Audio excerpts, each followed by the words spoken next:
So the 7th assignment is due on March 1st. And it's on static functions. So I want you guys to write a scientific calculator. And this is actually mostly a exercise of calling functions and writing some custom functions. I want you guys to apply this class, so java.lang.math, which we have covered already. This class has all of the methods that are already defined, and I want you guys to use those predefined methods to take care of 2 and 3. One is arithmetic operations, and there's 6 of these. You all know those operators, right? Does anybody not know the last 2 at least, just to make sure? Everyone knows the 6 arithmetic operators? So I want you guys to apply these with two values using the integer data type only. I'm constraining this so, for some good reasons. And you should turn in test cases with negative values. Okay? So for the first part, there will be a total of 6 functions. 1 for each arithmetic operation. Then we have some scientific operations. So, dealing with some trig functions, floor, ceiling, square root, cube root, log 10, and round. I want you guys to deal with all of these using the double data type. And all of these, what I'm referring to as scientific operations, will take no more than 1 double as input. And will also return double as output or any other data type depending on the signatures that you look at in the java.lang.math class. And then printing min and max of 2 values using a double. These are also predefined in java.lang.math. Although you could write your own also just for fun if you wanted to, but not required. So you have to write a separate function for each operation.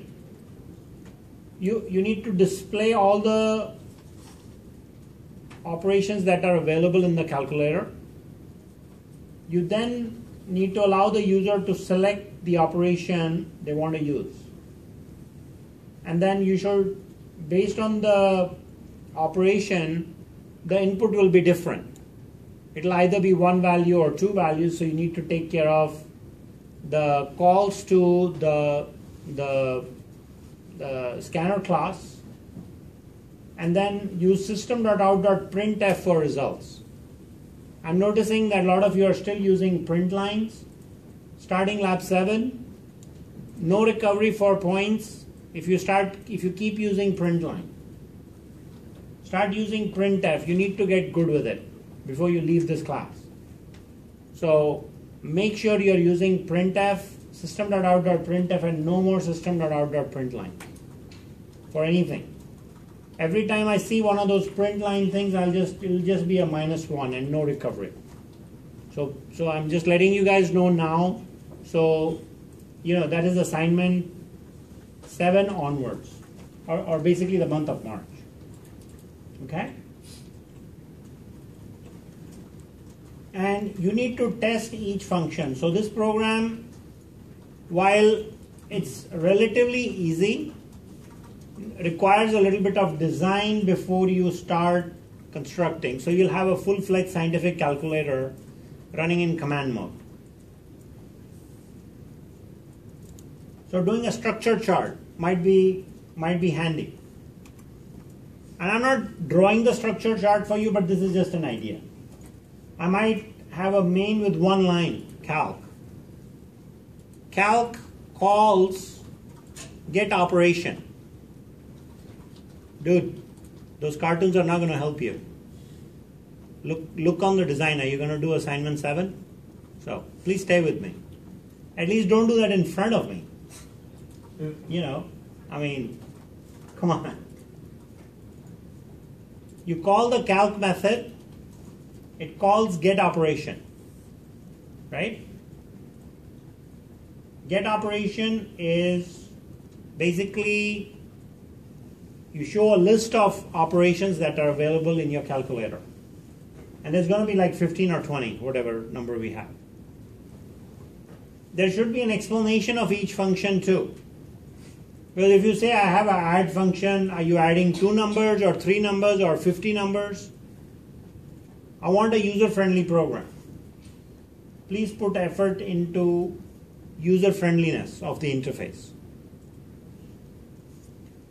Once you get the operation, the next is calling the operation. So there's a switch statement, and there is some interchange between get operation and call operation. Maybe call operation is calling get operation. And then based on the return value, if the user wants to add, subtract, multiply, or divide, you call the relevant function. So when, for example, the add function is called, you add 2 integers. So you prompt the user for 2 integers, the add function returns the result, and then the print result simply prints the result. It's possible that print result will need to be overloaded because you may need to print an integer, you may need to print double. So draw a structure chart like this, complete with arrows, before you start attempting your Lab 7 Part A. Lab 7 Part B. Write a guessing game. Oh, haven't we done this before? So this should be kind of boring for you guys. Or maybe it's going to be a little bit interesting. Because I'm not giving any design recommendations for this. Write a guessing game to guess a number between 1 and 1000, not 100.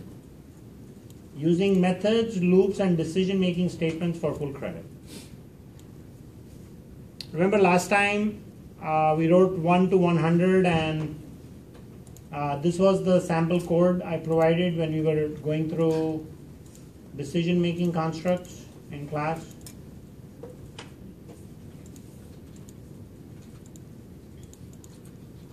And we were writing code as if we were getting paid by the number of lines of code we write. So clearly you can see there is a need for loops. And not only that, there is also a need for functions. Make your program so flexible that this low value and high value can be changed in the guessing game. You can take those as inputs. And then you go through the guessing game process until the number is guessed, and then print the number of counts it took to to guess the number. So, okay? That is assignment 7. So you have some time available now. If you want, you can probably work together in maybe small teams if you want to do the design for part 1 and part 2. Like draw your structure charts together, but when it's time to implement, please implement independently. No code sharing. Okay?